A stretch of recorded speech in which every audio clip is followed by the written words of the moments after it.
Welcome back my friends. देखिए हम लोग पिछली वीडियो में एनसीईआरटी डिस्कशन स्टार्ट किया था हमने।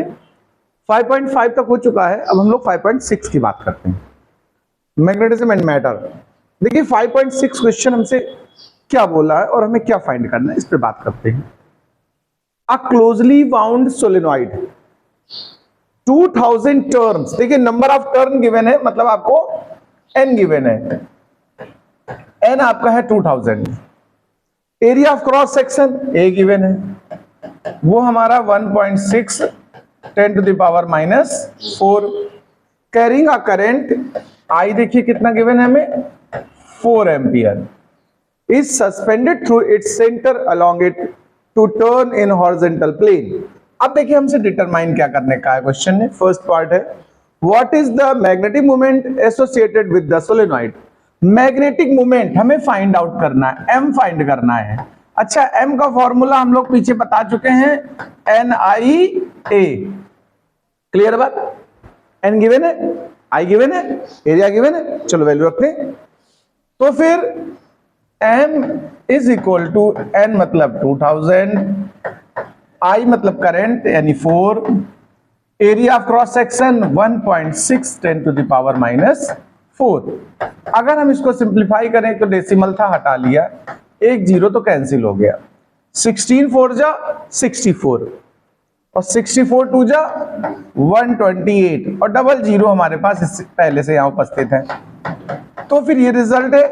अब 1 2 3 4 डिजिट अगर आप ऊपर शिफ्ट कर दोगे तो -4 पावर यहां से एलिमिनेट हो जाएंगी। मैग्नेटिक मोमेंट 1.28 आएगा। अच्छा, यूनिट लिखना हो तो सुनिए, इससे बनाते हैं यूनिट। देखो एम्पियर, करंट की यूनिट एम्पियर हो गई और एरिया की हो गई मीटर स्क्वायर। एक चीज तो हमारी निकल आई। सेकंड देखो बी पार्ट। बी पार्ट हमारा कह रहा है what is the force and torque on the solenoid. सुन लीजिए, जितने डाइपोल्स होते हैं, चाहे इलेक्ट्रिक डाइपोल हो या मैग्नेटिक डाइपोल हो, अगर वो यूनिफॉर्म फील्ड में हो तो नेट फोर्स जीरो होता है, केवल टॉर्क काम करता है। ध्यान रखिएगा, नेट फोर्स क्या होता है भाई, इक्वल अपोजिट टू फोर्स काम करते हैं, एक इधर एक इधर, इसी वजह से ट्विस्ट होता है, टॉर्क काम करता है। तो टॉर्क वर्क करेगा तो फोर्स नेट कितना होगा, जीरो होगा, इक्वल अपोजिट होने की वजह से। जितने डाइपोल्स हैं, कंडीशन समझना, for dipoles in uniform field net force is zero. तो इस क्वेश्चन में यही बोल रहा हमसे। देखो यूनिफॉर्म फील्ड कितना दिया, देखो वो बी की वैल्यू दिया। पहले फोर्स की बात करते हैं, तो ये लाइन लिख लेना, नेट फोर्स ऑन डाइपोल्स।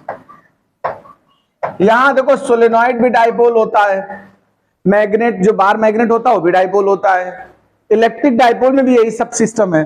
तो net force on dipole in uniform field, अगर नॉन यूनिफॉर्म फील्ड होती तो नेट फोर्स कुछ काम करता। इन यूनिफॉर्म फील्ड, वो कोई भी फील्ड हो, मैंने इसलिए यहां पर नाम नहीं लिखा, चाहे मैग्नेटिक की बात कर रहे हो चाहे आप इलेक्ट्रिक की बात कर रहे हो, तो ये नेट फोर्स जो होगा वो कितना होगा, जीरो होगा, इसलिए इसकी कैलकुलेशन नहीं। अब टॉर्क की कैलकुलेशन होनी। टॉर्क इक्वल टू क्या होता है, M B sine theta. M अभी हमने निकाला है, कितना निकला था हमारा 1.28। हमारे इस क्वेश्चन में बी कितना गिवन है, देखो 7.5 10 टू पावर -2 और एंगल दिया है 30 डिग्री। 7.5 बी की वैल्यू है, 10 टू पावर -2 और एंगल है हमारा sin 30 हो जाएगा। sin 30 की वैल्यू तो आपको याद ही होगी, कितनी होती है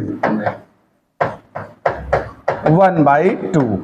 ठीक है, अब आप इसको मल्टीप्लाई सिंप्लीफाई जो कर सकते हो, जैसे मल्टीप्लाई डिवाइड कर लो, ये हटा लो तो यहाँ कितना आ जाएगा 1000, 2 से इसको कट कर दो, ये कितना बनेगा 64। तो 64 इंटू 75 और 10 टू पावर -5, इनको मल्टीप्लाई करो, बताओ क्या आएगा। तो देखिए मल्टीप्लाई होकर के हमारा आया है 4800। अब 3 डिजिट डेसिमल आप इधर शिफ्ट कर लीजिए, 4.8 और 10 टू पावर -2। टॉर्क होता है न्यूटन इंटू मीटर, इसकी यूनिट होती है। नोट कर लें इस क्वेश्चन को। देखिए अब हम लोग अगले क्वेश्चन पे शिफ्ट करते हैं, 5.7। सुनिए और समझिए। A short bar magnet has magnetic moment. देखिए मैग्नेटिक मोमेंट आपको गिवन है, मतलब आपको m गिवन है। m कितना गिवन है, देखो 0.48 joule per tesla. Give the direction and magnitude of the magnetic field produces by magnet at distance. R जो होती है डिस्टेंस, वो यहां 10 सेंटीमीटर है भाई। तो हम लोग क्या कर लें, 10 में डिवाइड या तो 100 से कर दें या 10 टू द पावर -2 कर दें, मल्टीप्लाई। अच्छा, फर्स्ट केस सुनिए हमसे क्या डिमांड कर रहा है। एट द एक्सिस यानी एक्सियल पोजीशन पर, देखो मैग्नेट के एक्सियल पोजीशन पर हमें निकालना है ये जो डिस्टेंस। जैसे आप लोगों ने इलेक्ट्रिक डायपोल पढ़ा है, वैसे ये मैग्नेटिक डायपोल है। इलेक्ट्रिक डायपोल की मैग्नेटिक पोजीशन के लिए फार्मूला हुआ करता था, आपको याद होगा, एक्सियल पॉइंट पे E = 1/4πε02p/r³। याद है? तो यहां पर P की जगह वहां इलेक्ट्रिक डायपोल मोमेंट होता है P और यहां M है। तो बस, तो मैग्नेटिक फील्ड अगर हम एक्सियल में निकालेंगे तो कांस्टेंट है यहां μ0/4π। इलेक्ट्रिक में कांस्टेंट होता है 1/4πε0, वहां 2p होता है तो यहां पर 2m हो जाएगा और r³ हो जाएगा। आइए वैल्यूज पुट करते हैं। तो देखो μ0/4π की तो सीधा वैल्यू होती है 10⁻⁷। अच्छा, m गिवन है, हमको कितना गिवन है 0.48। r³ इस डिस्टेंस का क्यूब करना है, तो हमने ऐसे क्यूब कर दिया, ऐसे कर दिया। आप अपने हिसाब से कर लो, होशियार हो तुम लोग।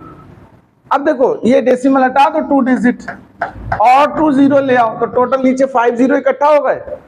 यहां से 6 0 में से 5 खत्म हो गए, तो 10⁻⁷ × 2 × 48 अपान में 10⁻⁻1 बचा, एक पावर ऊपर की और कैंसिल हो गई।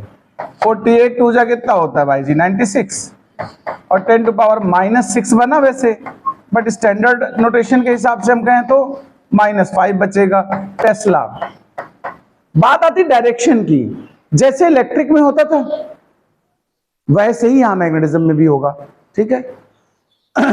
तो इसका जो डायरेक्शन हम लोग बोलेंगे, ध्यान रखिएगा, यहां अंदर अगर डायपोल की होती है डायरेक्शन तो साउथ टू नॉर्थ होती है, और अगर हम डायपोल से बाहर कहते हैं तो नॉर्थ टू साउथ। तो ये जो फील्ड यहां जाएगी, ध्यान देना, वो टुवर्ड द मैग्नेट बनेगी इसकी फील्ड। अब दूसरा पार्ट देख लें और समझ लें, सेकंड पार्ट। चलो इसको नोट कर लो, हम सेकंड पार्ट की बात करते हैं। देखो हमारा सेकंड पार्ट कह रहा है द इक्वेटोरियल लाइन या नॉर्मल बाइसेक्टर। तो ये देखो आपको याद होगा ट्रांसवर्स पोजीशन हम लोगों ने उसमें सीखी थी डायपोल के लिए। इलेक्ट्रिक वाला तो पढ़ा ही आपने। उसके लिए देखो, ये अगर हमारा मैग्नेट है तो ये राइट बाइसेक्टर हुआ, तो अगर यहां का यहां फाइंड कर रहे हो 10 सेंटीमीटर डिस्टेंस पर, तो इसको हम क्या बोलेंगे, इक्वेटोरियल बोल सकते हो या राइट बाइसेक्टर बोल सकते हो, ट्रांसवर्स पोजीशन। तो ट्रांसवर्स पोजीशन के लिए जो फॉर्मूला होता था वो तो ये होता था। यहां पर हम लोग क्या निकाल रहे हैं, बी, तो वहां 1/4πε0 होता है इलेक्ट्रिक में, तो यहां μ0/4π। वहां पर p/r³ होता, तो यहां पर m/r³। अब वैल्यूज पुट कर रही, जरा देखना, 10⁻⁻7। m की वैल्यू हमारे पास कितनी थी, हमारे पास 2 कितनी थी भैया 0.48। अच्छा, और ये r² मतलब r³ करना है तो 1000 और 10⁻⁻6। 2 डेसिमल है, हटाओ इसको, वही बात देखो, 00 आ गया, 5 पावर इसकी कैंसिल हो गई, 48 × 10⁻⁻7 अपान में 10 बचा, एक पावर तो बचेगी नीचे, -1 बचेगी। कितनी बचेगी 10⁻⁻1 बचेगी। इसको ऊपर ले जाओ, +1 हो जाएगी। तो अब ये वैल्यू हमारी 48 × 10⁻⁻6 या फिर 4.8 10⁻⁻5 टेस्ला। अच्छा डायरेक्शन सुनना जरा, डायरेक्शन बहुत ज्यादा प्रेशर न लेना। हमने आपसे क्या कहा, ये हमारी फील्ड लाइंस होती कि नहीं होती, बताओ, यही तो होती कि नहीं होती, बताओ। जब आप इक्वेटोरियल पे आ जाते हो तो देखो फील्ड हमारी किस तरफ जा रही है, साउथ टू नॉर्थ। लेकिन अगर आप यहां पर बैठे हो, देखो मतलब सॉरी ये नॉन इक्वेटोरियल की बात हो रही है, यानी इंड ऑन पे बोल रहा हूं मैं। यहां पर फर्स्ट केस में देखो मैंने बोला साउथ टू नॉर्थ, और अगर इस जगह आप चेक करो तो फील्ड किधर, देखो नॉर्थ टू साउथ। तो यहां डायरेक्शन आप क्या बोलेंगे, नॉर्थ टू साउथ। नोट करो इसको। देखिए क्वेश्चन नंबर 8 पे हम बात करते हैं। क्वेश्चन से करो, अ short bar magnet placed in a horizontal plane has its axis along the magnetic north south direction। इसका जो अपना एक्सिस है वो किधर है, मैग्नेटिक नॉर्थ और साउथ की तरफ है। हम डायग्राम को थोड़ा चेंज करके बना देते हैं, क्योंकि हमें मैग्नेटिक नॉर्थ साउथ से मैच कराना है, तो हम लोग ज्यादातर नॉर्थ साउथ किधर लेते हैं, यही तो लेते हैं ऐसे।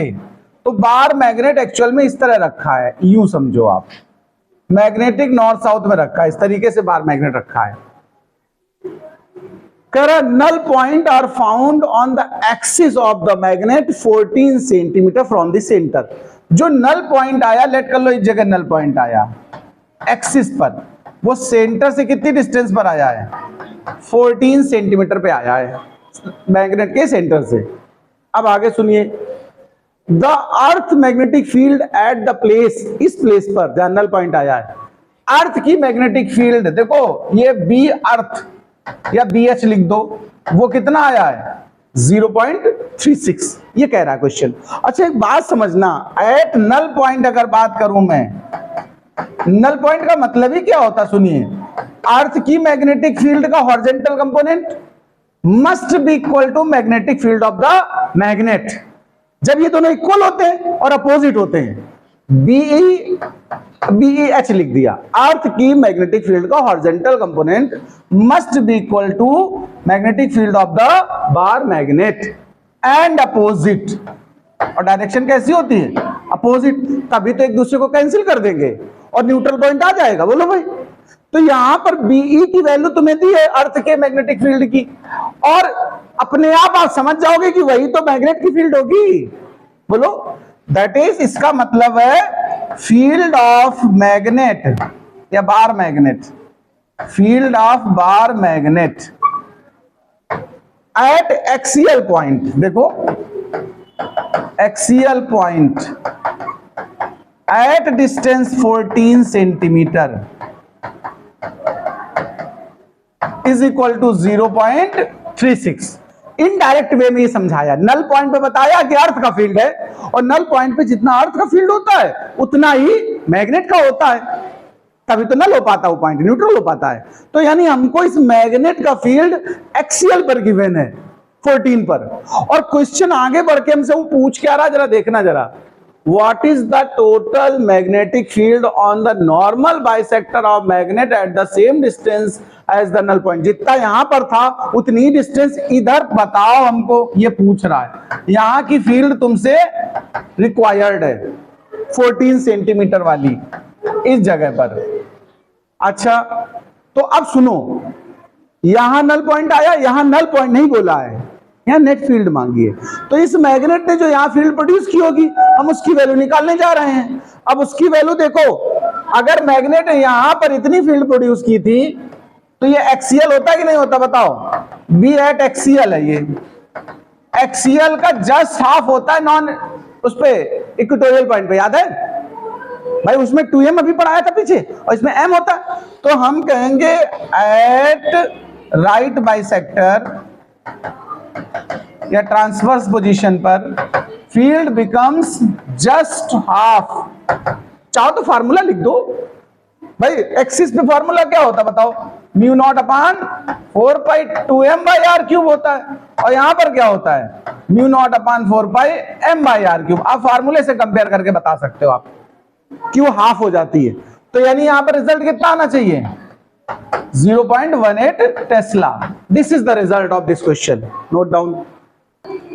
देखो एक और चीज ध्यान दे लेना, ये राइट बाइसेक्टर का जो मैग्नेटिक फील्ड है वो किसका निकला है, मैग्नेट का निकला है। किसका निकला है, यहां मैग्नेट का भी तो पता चल गया मुझे यहां पर, लेकिन अर्थ का तो फील्ड सभी जगह होता है ना। तो अर्थ का फील्ड जितना था वो कितना था 0.36, वो तो ऑलरेडी यहां एग्जिस्ट कर रहा होगा। इसमें मैग्नेट का हमने रिजल्ट निकाला, अगर हमसे नेट पूछा है तो हमें दोनों का सम और करना पड़ेगा, ध्यान रखना। तो ये और जो अर्थ का होता है, अर्थ का तो एवरीवेयर प्रेजेंट रहेगा ना, तो नेट फील्ड हमारी टोटल कितनी बन जाएगी, देखो 0.54 हाँ टेस्ला, ये इसका नेट है। अब हम नेक्स्ट क्वेश्चन की बात करते हैं। तो चलिए नेक्स्ट क्वेश्चन उठाते हैं, क्वेश्चन नंबर 5.9, जरा इसको समझ लेना।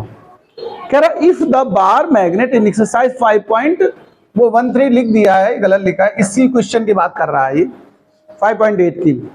If the bar magnet in exercise 5.8 is turned around 180 degree, इस मैग्नेट को पलट दीजिए, ये मतलब कह रहा है where will the new null point be located. अब सुनो नल पॉइंट की सिचुएशन, इसको हटा रहे हैं, कोई दिक्कत नहीं किसी को। देखो नल पॉइंट्स के बारे में मैंने पीछे वैसे डिस्कस किया है, फिर भी एक बात बता दूं। नल पॉइंट्स, अगर बार मैग्नेट हमारा नॉर्थ टू नॉर्थ ऐसे रखा, देखो north of geography along north of magnet हो, कभी ध्यान रखना, मैंने पीछे थ्योरम डिस्कस किया इस बात को। अगर मैग्नेट का नॉर्थ ज्योग्राफिकल नॉर्थ के अलोंग है, तो वो नॉर्थ का हमने सिस्टम बनाया, north to non axis, north to non axis, ये समझिएगा, और नॉर्थ टू साउथ एक्सिस पर आता है, ये समझना है मेन पॉइंट। तो अगर पिछले वाले क्वेश्चन में एक्सिस पर था, ध्यान देना कहां पर था, यानी हम लोगों ने डायग्राम पिछली बार उल्टा कंसीडर कर लिया था दिखाने के लिए, बट उसका फर्क नहीं पड़ा रिजल्ट पे, इसलिए कोई फर्क नहीं। मतलब मेरी बात को थोड़ा सीरियसली समझना, अगर नॉर्थ मैग्नेट का ज्योग्राफी की नॉर्थ की तरफ हो, तो इसका मतलब होता है नल पॉइंट कहां आता है, नॉन एक्सिस पर आता है। नॉन एक्सिस मतलब बाइसेक्टर पर। अगर नॉर्थ मैग्नेट का ज्योग्राफी की साउथ की तरफ हो जाए तो एक्सिस पर आता है। यानी जो पुराना क्वेश्चन था एक्चुअल में, उसमें जो मैग्नेट हमें रखना चाहिए था वो इस तरह रखना चाहिए था। अब बात को दोबारा उस जगह डायग्राम आप चेंज कर लेना, ये नॉर्थ ही साउथ, देखो चूंकि उसने क्वेश्चन से हमें क्या बोला था, एक्सिस पर बोला था ना न्यूट्रल पॉइंट। अगर आपसे कहा जाए न्यूट्रल पॉइंट एक्सिस पे है, तो इसका मतलब हमारा मैग्नेट कैसे रखा है, उसकी साउथ मैग्नेट की ज्योग्राफी की नॉर्थ की तरफ थी। अब क्वेश्चन हमसे कह रहा पलट दो, तो पलटने का मतलब इस बार हमारा मैग्नेट जो आएगा वो मैग्नेट का नॉर्थ अब ज्योग्राफी के नॉर्थ की तरफ चला गया कि नहीं चला गया, बताओ। तो अब जो न्यूट्रल पॉइंट है वो कहां आना चाहिए, इक्वेटोरियल पर आना चाहिए। कहां आना चाहिए, नॉर्थ टू नॉर्थ मैच हो रहा है, नॉन एक्सिस ऐसे समझ लो, इक्वेटोरियल पे आना चाहिए। तो जो पुराना था हमारा रिजल्ट वो एक्सिस के लिए था, तो उसके लिए हम लोगों ने फॉर्मूला क्या यूज किया था, mu naught upon 4 pi 2m by r cube, r मतलब 14, याद है। ये फर्स्ट क्वेश्चन के अकॉर्डिंग बात हो गई न्यूट्रल पॉइंट की। अब इस बार लेकिन न्यूट्रल पॉइंट आना है हमारा इस डायरेक्शन में, तो ये फॉर्मूला बदल जाएगा, क्या हो जाएगा, m बाई आर की जगह हमने डिस्टेंस पता करने की वजह से उसको क्या लिख लिया, x। ये दोनों मैच करा लो, तो फिर यहां से रिजल्ट आया mu naught upon 4 pi 2m by r cube is equal to mu naught by 4 pi m by r cube, x cube मतलब जो कैंसिल है उसको कैंसिल कर लो, और जो बचेगा वो रिजल्ट होगा x cube is equal to क्या तैयार हुआ तुम्हारा, आर क्यूब बाई 2। यानी कि r कितना था हमारा 14 सेंटीमीटर, सेंटीमीटर में निकाल लो क्या दिक्कत है, 14 क्यूब बाई 2। इसको सिंप्लीफाई कर लो भाई, या तो 2 का क्यूब रूट लो, या फिर इसको क्यूब करके डिवाइड करके उसका क्यूब रूट लो।